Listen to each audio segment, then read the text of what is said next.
What's up, everybody? Welcome back to the Gridiron Podcast. It is episode 18. Can't believe that we are already here. We're almost a year and a half into the Gridiron Podcast. As always, I'm Nick, Michael. and today we are going to be talking about some of the craziest things that happened this past week in the NFL and just take a deep dive into some of these games. So let's get started.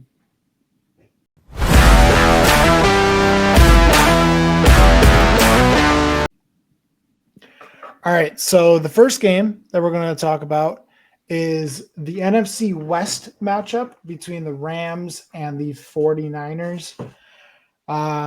Rams are starting to look pretty good. Obviously, last week, beating the Bills 44-42, and then coming out and pretty much just mopping the floor with the 49ers. Yeah, I mean, this game kind of just said more about the 49ers than the Rams, if anything. I mean, their season's over. I mean, let's just put it bluntly. They are 6-8 now. Um, let's just go back into the timeline of the 49ers season, Yeah. right? I mean, starting off with like the injuries, right? Christian McCaffrey, Brock Purdy, Debo, Brandon Ayuk, right? And then you go into like some of the other offseason stuff, like the contract situations, Debo, Brandon Ayuk, right? Trent Williams. And then you go into like other factors like Ricky Pearsall getting shot. I mean, totally unfortunate. Glad he's able to play now, right? Yeah. And there's also some other drama like Devondre Campbell, who I'm disappointed in because he's a former Packer and he's refusing to play this game. So there's just a bunch of like things going on within this organization, which just led to the downhill of this team. And um, at the beginning of this season, we both did say like the 49ers were not the same team.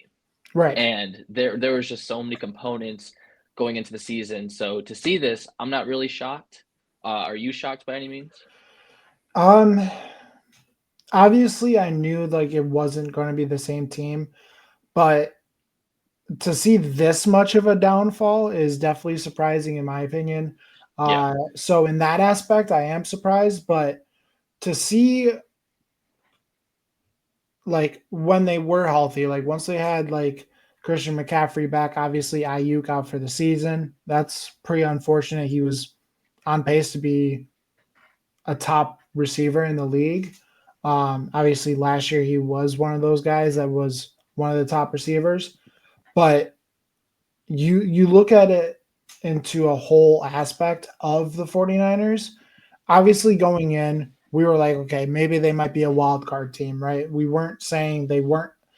We obviously thought that we were going to see a different NFC West champion this year, right? With I mean, the Seahawks starting off hot. We saw like the Cardinals obviously drafting Marvin Harrison Jr. And even the Rams, I mean, kind of like they were able to pick it up towards the end of the season last year. But to see this sort of downfall from the 49ers is unbelievable. And now you got to think going into this next offseason, you potentially have Christian McCaffrey's contract needing to be extended, Brock Purdy, uh, even like now, like Debo Samuel, because Ayuk was the main focus of the wide receiver room this past year. Now it's going to be Debo. Like, what are you going to do with Debo? So we'll have to see, but obviously, I do agree with you that their season is over at 6-8. Yes, they do have more games coming up. Obviously, against a banged up Lions team coming up. As we saw this past week, they were kind of banged up. We'll talk about that later in the episode, but to see sort of this team being like a roller coaster, having really good games, then really bad games, it's interesting to see what they do coming into this offseason because I don't think there's any shot that they make the playoffs. Yeah. You mentioned a good point there of the off season. I want to ask you, what do you think that they do with Brock Purdy? Because he has one more year left on the contract, and they have two options, right? They can either extend him or they can play the year out. Because I don't personally think Brock Purdy is gonna like take the year off and like hold out, right? Like Right. he's a seventh round draft pick guy in his third season. Like he wouldn't hold out. That would be stupid. So I think if you're the 49ers, like there has to be like a end to this high paying quarterback era where quarterbacks are getting paid 50 million, ridiculous amounts of money. So I think if you look at Purdy, who didn't have the best year, and it seems Mhm. like when things kind of get tough, like injuries, um, just not having good games, he doesn't play the best. And do you give him a deal like Baker Mayfield? I could see them potentially giving a deal like Baker Mayfield. Like you said, I don't see him sitting out. I mean, he was the last draft pick in the entire draft, Mr. Irrelevant. Um, Yeah. but it'd be interesting to see because if he say for instance, right, he has another off year next year, do they even resign him? Right, exactly. Because you look at the stretch that I know their backup is named Allen because there was a whole thing about if Brock Purdy didn't play against the Bills, there was going to be a number 17 Allen throwing the number 1 Samuel on both sides. Um, and during that stretch that he was playing, I think it was like 2 to 3 games, I think. He didn't look so bad, but obviously I don't think he's starting quarterback material. I think you look at if Brock Purdy has an off year again next year, I think you look at the draft. Yeah. Um, so it'd be interesting to see. I think there's a lot of aspects that the 49ers need to do this offseason. Uh, but I think if he has another off year, I don't see the 49ers signing him. I mean, yes, they did go to a Super Bowl last year, but really they were a couple plays away from not even going to the Super Bowl. So we'll have to see kind of where that leads because as you mentioned, once the injuries came in for the 49ers, we saw the Brock Purdy that was the 7th round draft pick. We didn't Yeah. see MVP candidate, Super Bowl runner up Brock Purdy. We saw the 7th round draft pick, Brock Purdy. Yeah. So it'd be interesting to see. Yeah, we'll have to see the trajectory of where this team goes in the offseason. But transitioning into Sunday's games, I think there was a lot of games that you and I both were chatting about, and it was crazy. I mean, Yeah. defenses were crazy, but for the first one, the first game, this was a big game. The Steelers versus the Eagles. You and I both talked about this is a real test for the Pittsburgh Steelers. Are they able to compete and maybe even win against a better team? Yeah. And the short answer is no. This game felt one sided. The Eagles completely stopped the run game as Najee Harris had, what was it, 6 attempts for 14 yards. I mean, that's insane. They completely shut down the run game. And when they did that, the game was kind of over. Yeah. I mean, it sucks as an NFC fan because obviously this game it ties the Philadelphia Eagles with the Detroit Lions. Right now, the Lions do have the tiebreaker over the Eagles with NFC record. Um, but I mean, we saw the drama that was happening between AJ Brown and Jalen Hurts going into this game, right? Uh, so that was a question for me, like, can these guys actually connect and beat the Pittsburgh Steelers? Because the Pittsburgh Steelers are not a pushover by any means. Right, right. And I mean, we saw AJ Brown score a touchdown and go immediately to Jalen Hurts. So that looks good for Philadelphia.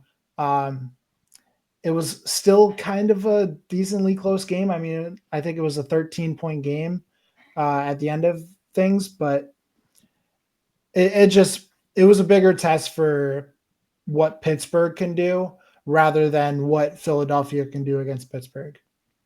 Yeah, absolutely. That is a great point that you make there. It was a good game, as you said, for both AJ Brown, Devonta Smith, both having over 100 yards and a pair of touchdowns, not pair each, but total together. So I want to ask you, do you think this game with the test that the Steelers, just had, does this make them a early exit in your eyes for the playoffs? I see why you bring that up because of the fact that we talked about it last week. Um, This is I like a think, follow-up. Yeah. yeah. So I think with how competitive the AFC is, obviously with the Chiefs, I mean, we don't know what's going on with Mahomes, obviously leaving the game early due to an ankle injury. And then you had like the Bills, the Ravens. I think the Chargers still have a shot to make the playoffs. The Broncos. Yeah. Uh, I could see them being a first round exit, just with how competitive the AFC is in terms of those top teams. But I I could see them upsetting a team like maybe the Ravens, uh, or even the Broncos, for example. Uh, but in terms of like if they have to face like the Bills or even the Chargers, Yeah. I see them exiting pretty early. Yeah, no, I was just looking right now. They're matched up right now against the Broncos after this week.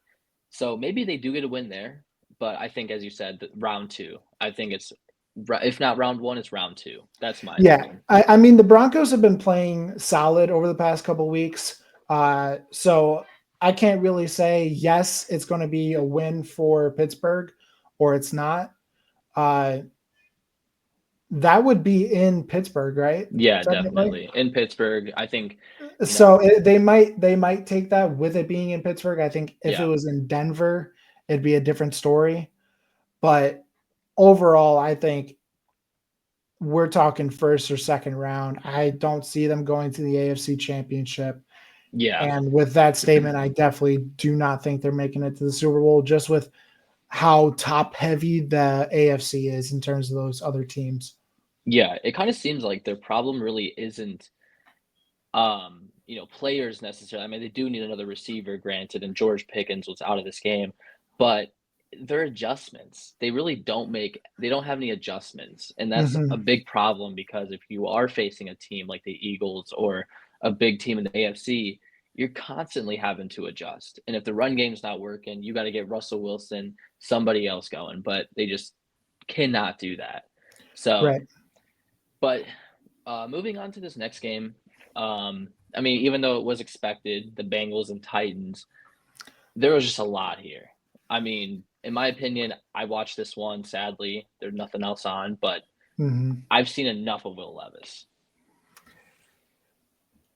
For the memes, I still want Will Levis. For the memes, there was another meme that came out where I forget who it was. I think it was it Hendrickson that was standing right over him. I could be wrong on the player, but dude, uh, for the Titans to have, I mean, we're talking about Will Levis, the guy that had his girlfriend break up with him because of the fact that he wasn't a first round draft pick, to the point where he is continuing to be the meme of the NFL. But I agree. I mean, I'm sick of seeing Will Levis as a football fan. I am sick of it Yeah, because it's just you figure what he's going to do, right? He's going to try to do this acrobatic pass that's 9 times out of 10 going to get intercepted, or he's going to flail around, not know what he's doing. Um yeah, I mean this guy's a joke. yeah. Joe Burrow early in the game did throw an interception. It was a bad ball. Just low to the ground, got scooped up by a linebacker on the Titans, and the Titans did go up 7-0 very quickly. And then just from there, it was like Will Levis was just not seeing different things, or receivers are running different routes, different pages, and he's just whipping them. And next, Yeah. it's 3 interceptions for him, and he's benched. I mean, it's pretty sad. Yeah, I mean, with you saying like him not seeing things, it just takes me back to that zoom in video of him saying, "I didn't even see him." But yeah, um, I mean, Bengals going into this, I knew the Bengals were going to win. yeah, It was kind of questionable based on how the Bengals season has been going, kind of back and forth. But I overall knew that the Bengals were going to beat the Titans. yeah, and Joe Burrow once again had another great game, but despite the 2 interceptions, I mean, he almost had 300 yards. But Chase Brown, I mean, he's a huge factor of this Bengals offense. If it's not Jamar Chase and Joe Burrow, but he's a great runner. I mean, watching him Mhm. was special. I mean, the kid might be small, but he's fast and Yeah, he is making moves. I mean, he's something to watch and he's a lot of fun. With that being said, the Bengals season still live, very, very slim. There's like the 5% chance they're in, if I'm not mistaken. I think they have to win out and A really lot of factors. depend on, yeah, like you said, a lot of factors. A lot of teams have to lose. Yeah, Um, Yeah, but overall, they just have to win out. Like they yeah, need to focus on that. They need to focus on winning out, uh, and then let everything else fall into place. right. So, speaking of winning out and hopefully making the playoffs, we have the Dolphins and Texans. This game surprised me for many reasons. For one, the Texans yet again just do not seem to be putting up the points Yeah, offensively. CJ Stroud, I mean, he's playing okay. He's not turning over the ball in this game, but you know, 20 points to me just is not enough. yeah. I mean, I think we've talked about this before. You can't win a football game only winning 20 points. Yeah. Um, and at the beginning of the season, we were like, Texans, they're putting up numbers, they're putting up stats. Obviously, going back a couple of weeks, they went up 23-7 against the Lions. Um, but now it's like, I think obviously the injury to Nico Collins played a factor, him missing a lot of time, now having to come in. Um, and obviously not having Stephon Diggs, that plays a huge factor. You were missing two of your top receivers for majority of the year. And now it's like Nico Collins has to get reacclimated into the system.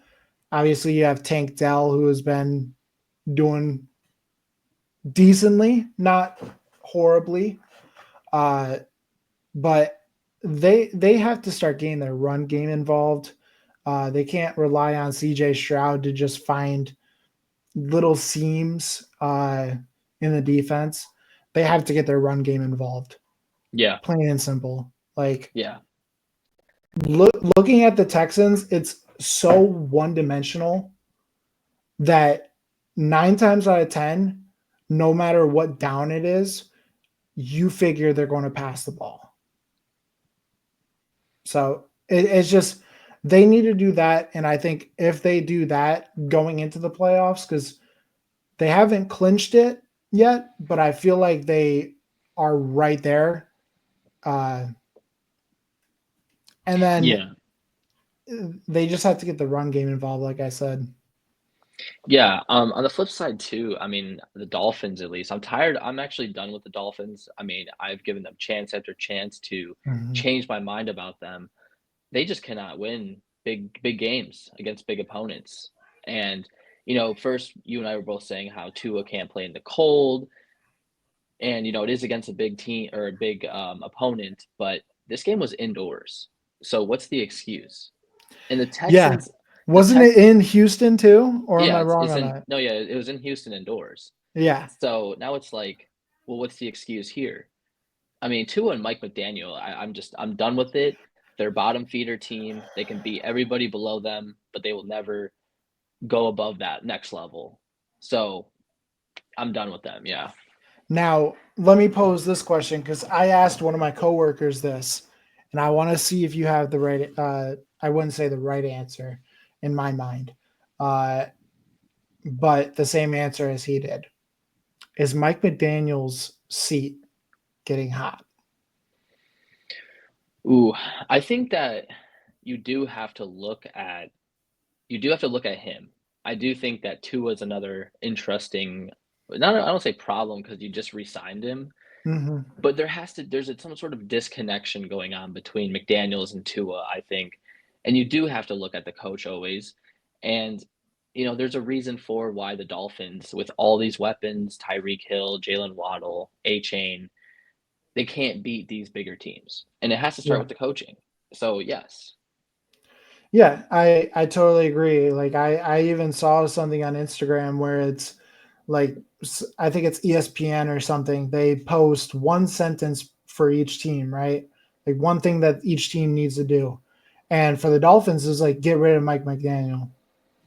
Now I do think that, his seat won't be mentioned this year. Hmm.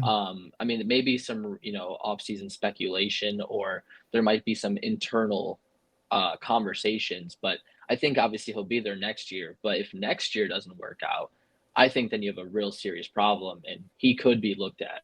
So, I agree. I think the earliest I could see him going is probably this offseason. Whether it be like I don't know, he's kind of a hothead, like getting involved with like an argument with Tua or something like that. Um, but I think, as you said, if the Dolphins season is not successful next year, then I could see him even being let go mid-season, like we saw a couple other coaches this year, if not by the offseason next year. yeah, absolutely. I mean, I think that wraps it up for the Dolphins Texans game, unless you have any more final thoughts. Uh, no, besides the fact that Tua did throw 3 interceptions this game. Yeah. And also, Um, a quick note, shout yeah, out Derek Stingley, man. I mean, I didn't realize how good of a season he's actually having. yeah. I think I saw it was like 24 QB passer rating he's allowed. I forgot the other numbers, but they're really impressive. So I didn't realize what a season I he was think having. I think he's only allowed like 17% completion percentage or something. Yeah, it's insane. I didn't realize Yeah, how great of a season he he's he having. flew under the radar. Yeah. No, I mean, I knew he was a good corner. I just didn't realize the numbers he's actually really putting up. No one's Yeah, really talking about it either, so that surprised me. yeah. And going into the next game, Colts versus Broncos. I mean, Colts came out 10-0 lead to start off, uh, and I mean, going into this game, let me ask you this because we didn't do predictions going into this week. Who did you have winning, Colts or Broncos? Oh, I had the Broncos hands down in this game.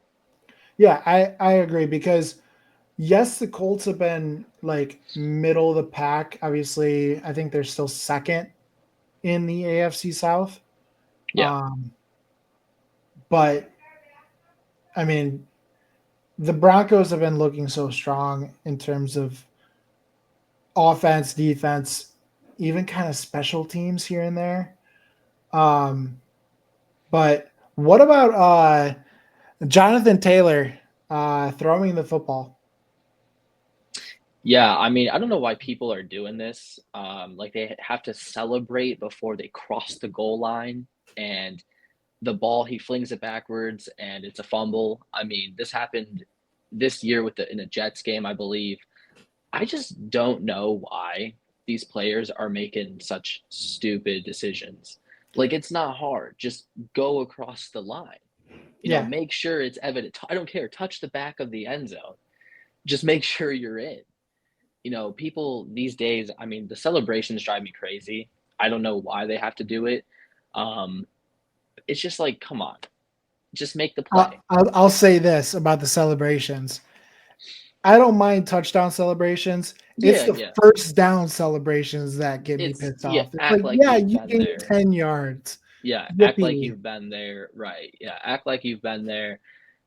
But nonetheless, though, I mean, if Jonathan Taylor is a great player, great Yeah. running back, But someone like him doing that, that's unbelievable because, in college, this happens all the time. You're like, oh, some 19-year-old kid, 20-year-old kid crosses the line, does it, celebrates too early.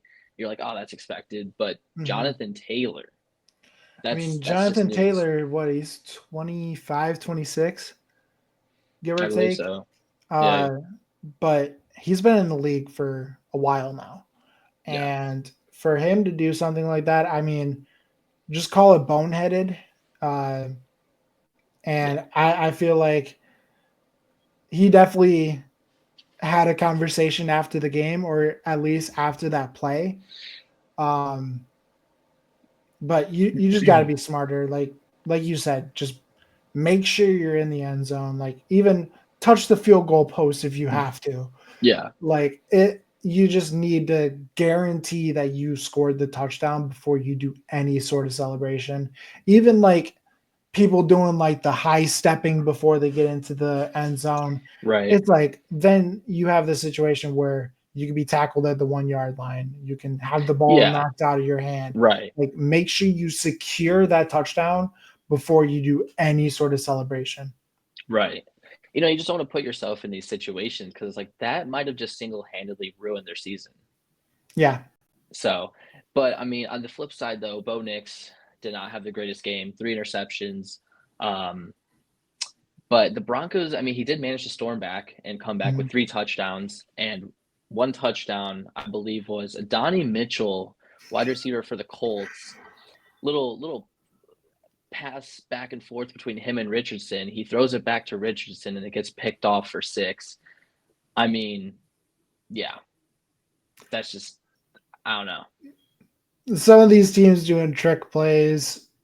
I mean, you have to have the right situation to do these trick plays.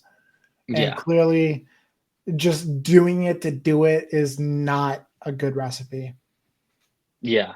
I mean, also too, Anthony Richardson, he is just not I thought first year rookie season he had potential before he got injured, but Mhm. he's been awful since. Yeah, and uh I went to the Indianapolis versus Detroit game. Yeah. I was over here saying like put Joe Flacco in, and everyone's like he's horrible. I was like Anthony Richardson's not much better. No, Joe Flacco's a competitor, but yeah, Richardson's been terrible this season. Yeah. I mean, at least you got to say like his rookie year, yes, we all felt like he had potential, right? He's Yeah. in his second season now. He should be getting acclimated to the NFL, the speed of the game. I think either he's thinking way too fast or he's just thinking way too slow. And I don't know which one it is. Normally, I can pinpoint how the player is playing if they're thinking too fast, doing things too quickly, but I can't with Anthony Richardson. I just have no clue what is going on with him. He is not doing good at all this season. Yeah, which is really disappointing because I thought he had a great potential or upscale ceiling rather. Mhm. Um, but going into the next game, this game, Nick, I'm gonna let you have the floor in a minute. Yep. I just want to get my key points because I know you'll have a lot to say.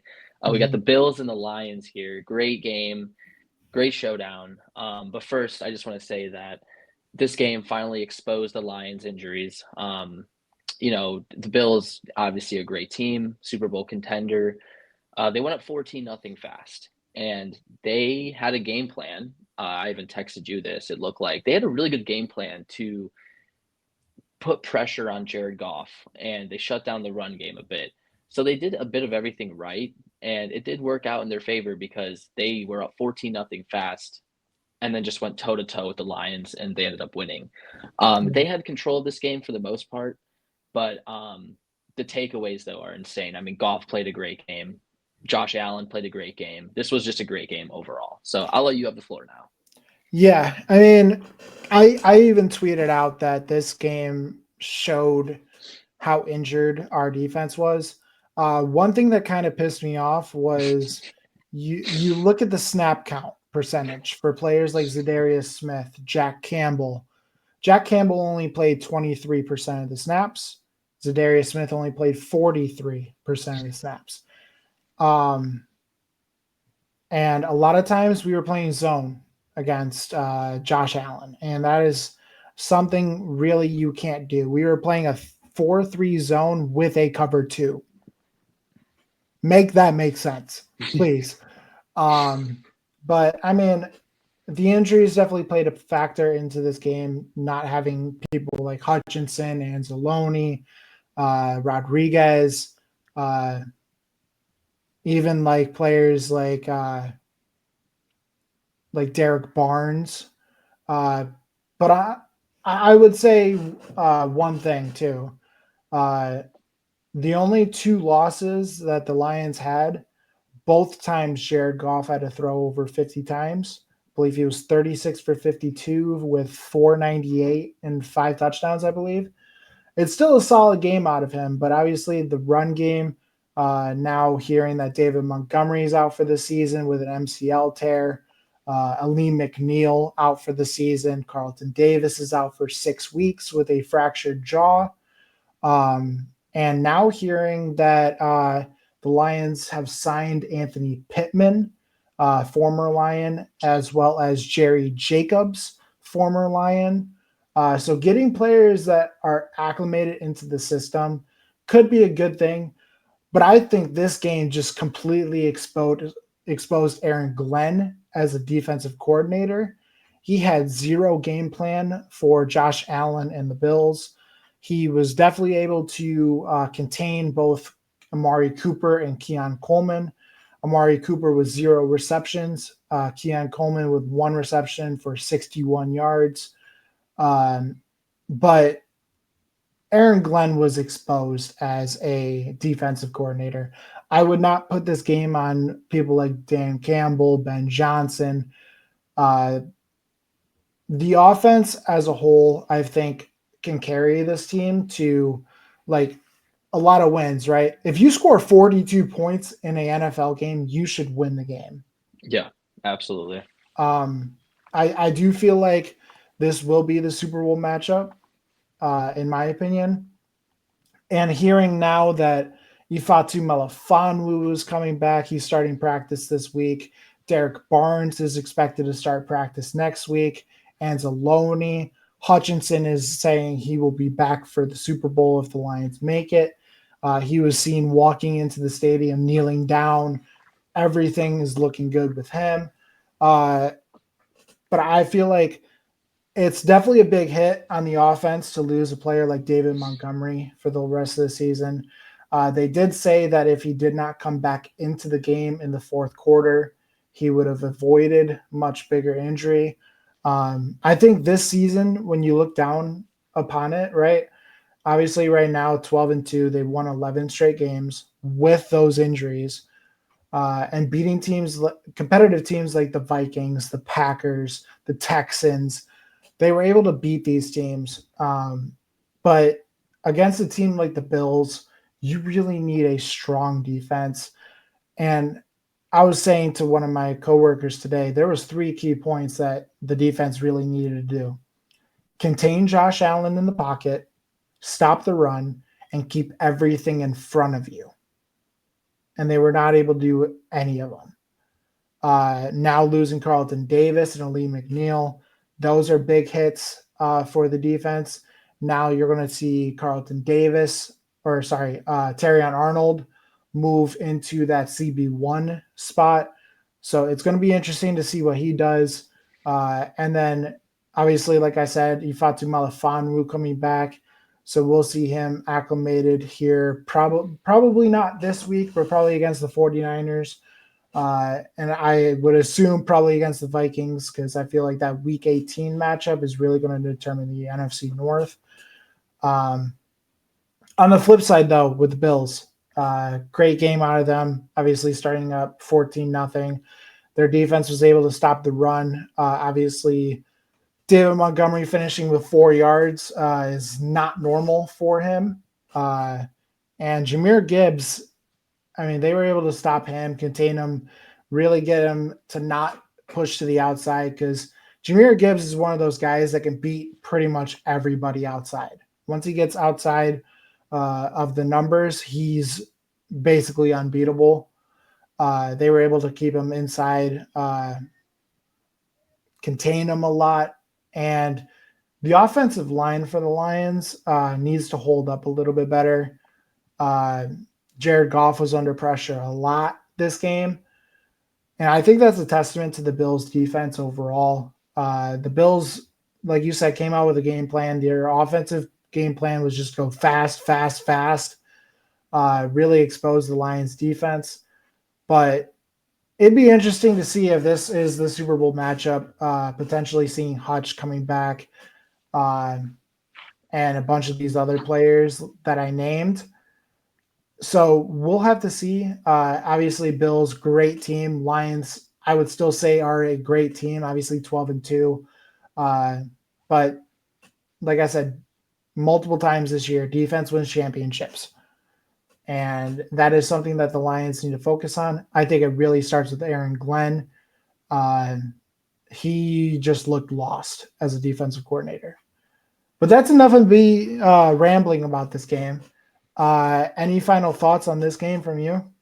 Yeah, I actually want to ask you a question. So, Yeah. let's just say the defense is in the spot that it's in right now, banged up, pieces are missing, and you have second, third stringers in.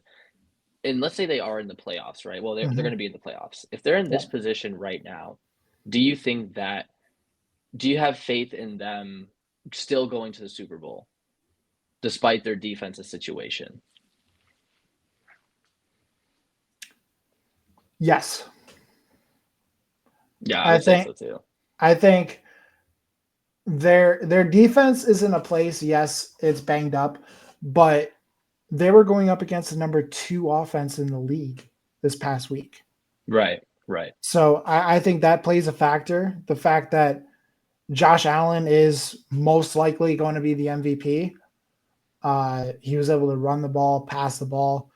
And the fact that they were able to shut down Amari Cooper and Keon Coleman, I think says a lot about this team. Yeah. And the fact that they are 12-2 in this situation. Obviously, Hutch, big player for the team, but he hasn't played since week 6. And they've been able to still win against, obviously, like I said, the Packers, the Vikings, the Texans, even teams like the Colts, somewhat, and the Bears. Obviously, division rivals. It's always going to be competitive, Yeah. and to be able to hold teams off like that has been a testament to them. But I think going into these games, Aaron Glenn has to have a game plan. He can't just be like, we're playing man-to-man defense and blitzing. It can't be Yeah. that, because I think when you start just only doing that, teams are going to catch on big time. Like, he has to have a game plan. And like I said, the 3 key factors are keeping X quarterback, in this situation, Josh Allen, in the pocket, get pressure on him. Don't have your star players only playing 20% of snaps like Jack Campbell and Zadarius Smith. Stop the run, contain the run, and keep everything in front of you. Like, those are the 3 key things that you need to do on defense, and they weren't able to execute. Obviously, I've also been saying this all season. The players have to execute.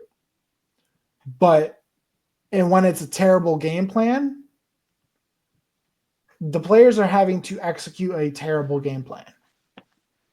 And Terrion Arnold came out and said, we have to communicate better as a defense. So now we need to see players step up and be that vocal leader. I could see a player like Jack Campbell doing it, potentially a Zadarius Smith. I prefer it to be a linebacker, so probably Jack Campbell, or even like a Quan Alexander can do it, because he's been in that role as a captain on a defense. I can even see in the secondary maybe like a Brian Branch or Kirby Joseph being that vocal leader. That's what this defense needs, because the game plans are going to come, right? They need to come. But you need that vocal leader that can be able to see the offense and be able to have the other players adapt to what that offense is doing. Yeah. I mean, fully agree with you. We definitely spent a lot of time on Yeah. that game. But we're gonna I move feel on like to this game we could spend a lot of time too. This oh, upcoming game that absolutely. we're talking about. I mean, no, this next game, I mean, we're gonna talk about my Green Bay Packers, except I promise I will not be talking that much. There was quite a few things I took away from this game. Obviously, the Packers came out swinging 14-0. It was just a first quarter. I'm gonna hand the ball off to Josh Jacobs, and you're gonna Mhm. have to stop the run. And if they couldn't do that, the Packers just kept on marching down the field and stuffing it down their throat. They went up 14-0 fast. Josh Jacobs once again continues to be the dominant forefront for this Packers offense. Um, so if Jordan Love doesn't have to throw the ball, he can just hand it off to Josh Jacobs, which is phenomenal. Um, but the Packers defense again, it was the against the Lions, against the Dolphins, the pressure. How can the Packers defense create pressure? And they absolutely did that. They got 7 sacks on Geno Smith and Sam Howell. Unfortunately, on a hit, Geno Smith went out and he didn't return to the game. But 7 times. I mean, that's kind of crazy. Yeah, and I think there is speculation that Geno Smith will be out the remainder of the at least the regular season. They are saying potential playoffs that he comes back, but it hasn't been confirmed yet. But yeah, as you said, 7 sacks against Geno Smith and Sam Howell. The offensive line for the Seahawks has always been a question, right? Yeah. We know they have weapons like DK Metcalf, Tyler Lockett, uh, Kenneth Walker. We know that they have these weapons. It's about that offensive line. I think we've touched on it. We've in terms of offensive lines, we've mainly touched on the Bears, to be fair, of how bad their offensive line is. But I think the Seahawks, if they want any sort of shot, because the NFC West is still very competitive, right? With the Oh, Rams, absolutely. the Cardinals, 49ers, I don't see them doing anything the rest of the season. But you look at the Rams, Cardinals, and Seahawks at least, it's still a very competitive division, right? And we kind of know what teams are kind of going to be in the wild card right now as of today, right? We know whether it's the Lions or the Vikings that win the NFC North. We know the opposite's going to be in the wild card. We at least probably know that the Packers are going to be a wild card team. And then potentially that NFC East, I'm thinking Washington might sneak in, uh, if not another team from the NFC West. But I think for the Seahawks to have any sort of shot in the playoffs, they need to have their offensive line get better, right? I'm Yeah. not saying fit new pieces in. I'm not saying that. I'm saying they need to get better protection schemes going because it's just the same old thing that they're doing and it's not working. They haven't switched it. Yeah. I was surprised that they didn't get Kenneth Walker going in this game. Or I'm sorry, not Kenneth Walker. Who's their backup? Charbonnet. Yeah, I'm Charbonnet. surprised that he didn't get going in this game. They kind of just, as you said, they wanted to pass it a lot, and that kind of surprised me. I know they're kind of a pass heavy team, but Mm-hmm. I thought they do have a good running backs rather. So that kind of surprised me. Another thing too, is the Seahawks run a 5-game winning streak. I don't know Mm-hmm. before coming into this game if you knew that or not. That kind of surprised me because I knew they were playing solid football. I didn't realize they were on a 5-game I winning thought streak they were though. on like a three, to 3, be yeah, honest. it wasn't really big. So this was big for them because they're still, as you said, now fighting for first place in the NFC West. Um, but going back to the Packers, I mean, their draft class insane last year. They have a great. I mean, obviously the first round they took the offensive tackle and Jordan Morgan, but he's injured. So then the second round they took Edrin Cooper, and I like this pick a lot. I mean, he showed it tonight or last night rather. He's just versatile, fast. get to the ball carrier. Yeah. Tackling was efficient, interception. I mean, he did it all last night. He really showed he's going to be a star for this Green Bay Packers team, which I hope, because their linebacker core has not been great. It's against the Lions. The game plan for the Packers, or where the Packers were getting beat, was over the linebackers, but just in front of the safeties. So there's no help there, and that was the Yeah. problem. So finally having a player who is versatile that you can move across the field, just so helpful. I mean, but obviously with the Packers game, it's not always great, because in the second half, they got complacent. They Yeah. started going 3 and out, and it was like, what is going on? This is not the first half team. We're playing complementary football at first, and now we're just going 3 and out. There's got to be another plan besides hand the ball off to Josh Jacobs, because he's eventually going to get stuffed. And when you just want to waste time being up by so much, I mean, you do allow things to happen, like the fumble that happened, the Mhm. Seahawks to climb back in the game. So, Matt LaFleur's kind of got to get better with that. Yeah, and I think we touched on it a couple weeks ago where uh, the Packers seem to like to first and second down just hand the ball off to Josh Jacobs. And Yeah. we did see that this game. Obviously, Josh Jacobs was able to, that first half, especially the first half, he was just able to break tackles, get through the hole, and get a lot of yardage, first downs, everything, right? That second half, I think they still tried to do that, but I think they tried forcing it more instead Yeah. of it just being fluid. Hmm. Uh, and I feel like that is going to be, because the Packers' offense overall, great offense, right? They're a young team. Their defense,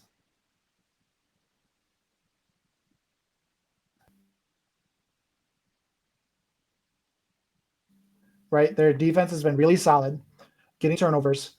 And I feel like Josh Jacobs, you look at his yardage compared to his carries, he has a good average, right? But he does get a lot of carries, right? I think he's what, in the 200s, or like well above that right now in terms of carries on the season. I think he has the second most, if not the most carries out of any running back in the league. Uh, so defense is going to prepare for that, especially Yeah. going into playoffs. They're going to be expecting, okay, they're going to hand the ball off to Josh Jacobs, right? And we aren't seeing a lot of play action from Jordan Love. So I think if you start to acclimate first, like even like a first down play action, right? That can get the defense guessing. And I Yeah. feel like Right. that can be the difference maker for the Packers. Yeah. No, because as you said, I think there was a 4th and 1. I think the Packers went for it, and Seahawks just full blitzed, and Mhm. a Leonard Williams came across the edge and just tackled Josh Jacobs behind the line of scrimmage. So, as you said, it gets predictable. It's just going to be Mhm. predictable. So, I mean, however, Jordan Love did play pretty well, very efficient. 2 touchdowns to Romeo Dobbs. He had some great catches. Um, but yeah, I mean, overall, this was a great win. The Packers needed it. I mean, the Seahawks needed it too. Um, but the Packers held the Seahawks to 13 points. So I'm pretty happy with this win. Next week, the Packers play the Saints. So that should be, an easy one at home. So they're in a good situation right now. Yeah. And then going into the final game that we're going to be talking about is the game of the week. The Falcons versus the Raiders.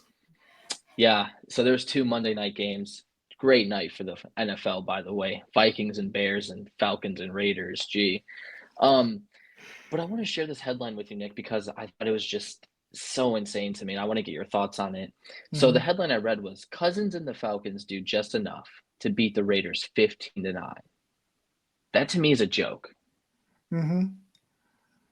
Yeah, I mean, obviously, I believe it was Max Crosby didn't even play, if I'm Is not that right? mistaken. I think he's Wow. injured. Wow. I didn't even know that, to be honest. I kind of was, going in and out of this game. I But I mean, thought I the watched I Falcons. watched a little bit and I didn't even see Max Crosby, and then I saw on TikTok there's this guy that does the injury demon, Mhm. and he had Max Crosby go in. So my guess is he is injured and he didn't Let even me play this confirm game. that. Yeah, he's been out. Yeah. So, 15-9, I was like, "Oh, the Falcons should have this game." The Raiders secondary is worse than who did they play last week? The Falcons. Oh man, Vikings. it was the Vikings. I'm trying to think. I thought the Falcons were gonna have this game. I don't remember who I was talking to or what I was comparing to, but yeah, I thought they were gonna destroy the Raiders. I mean, hands down. But that just wasn't the case. Yeah, I mean, the Falcons did not get Darnell Mooney involved. 0 catches for 0 reception or 0 yards.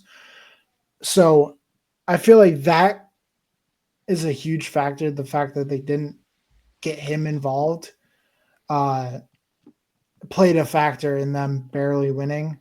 Especially if the Raiders don't have Max Crosby, who has kind of been their carry to keep them at least close in games. Um, but I'm at a point where it's just like start Michael Penix, start Yes, him already, please. because I think you mentioned that you went back and watched our first episode, right? Our first couple episodes. I did the same thing, right? And we were saying maybe middle of the year he might come in. Maybe we might see him like in these garbage time games, right? He should have played today or last night. He should have played last night. He should have been playing maybe against Minnesota.